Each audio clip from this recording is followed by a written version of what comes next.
Welcome to another edition of the Nightly Nuge. Wait a minute. Is this the Nightly Nuge? Did I just say Nightly Nuge? Hey, Ted, are you Ted or is this Kid Rock? Oh, I'm kind of confused. I feel a lot like the president right now because it seems like Joe Biden comes to the podium and he says something. And then the next day, his press corps comes out and they say, no, he didn't really say it. And then the next day he comes to the podium and he says something. And then the press corps comes out and says, no, he really didn't say that. I'm going to show you a little clip here of Peter Doocy of Fox News, Ted, where he actually called the president on all this back and forth, yes, no, flip-flop nonsense. And the president's reaction is just, it's just priceless. Thank you. Thank you very much.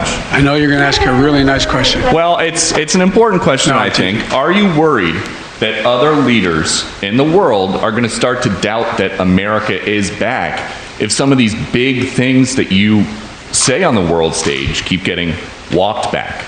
What's getting walked back? It made it sound like, just in the last couple days, it sounded like you told U.S. troops they were going to Ukraine.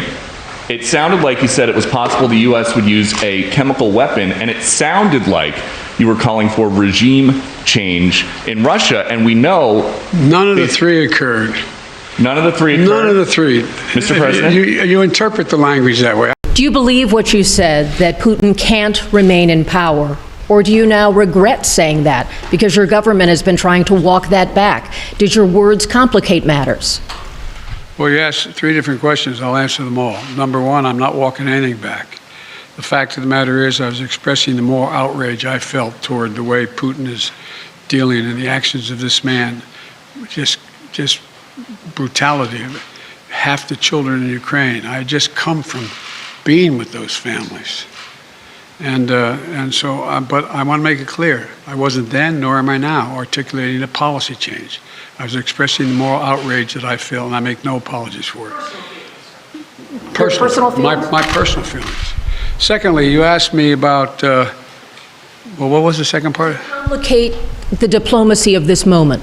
No, I don't think it does. The fact is that we're in a situation where what complicates the situation at the moment is the escalatory efforts of Putin to continue to engage in carnage, the kind of behavior that makes the whole world say, my God, what is this man doing?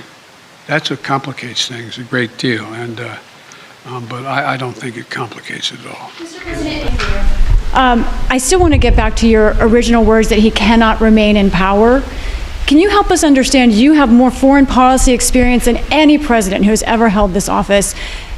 Whether those are your personal feelings or your feelings as president, do you understand why people would believe you, as someone commanding one of the largest nuclear arsenals in the world, saying someone cannot remain in power is a statement of U.S. policy? And also, are you concerned about propaganda use of those remarks by the Russians? No and no. It's crazy. What's your take on the flip-floppery of Joe Biden? Well, instead of providing the guitar player's take, I'll share with you the sincere heartbreak of the heroes of the military. And I'm not going to attribute any quote to any individual hero of the military, but Shemaine and I spend a lot of time with heroes that have come back from the dead to continue to serve their constitutional oath. We just spent the weekend with the great Greg Stubbe, U.S. Army. Love Greg.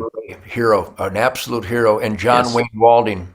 Love him. We had some great campfires. We did a Ted Nugent Spirit campfire, and we got the most powerful and widespread reaction to that Ted Nugent Spirit campfire with those great men at my side than all of my others prior. The heroes of the military that dragged their brothers off the battlefield in pieces and in body bags are ashamed. And am I angry? And am I heartbroken? Certainly.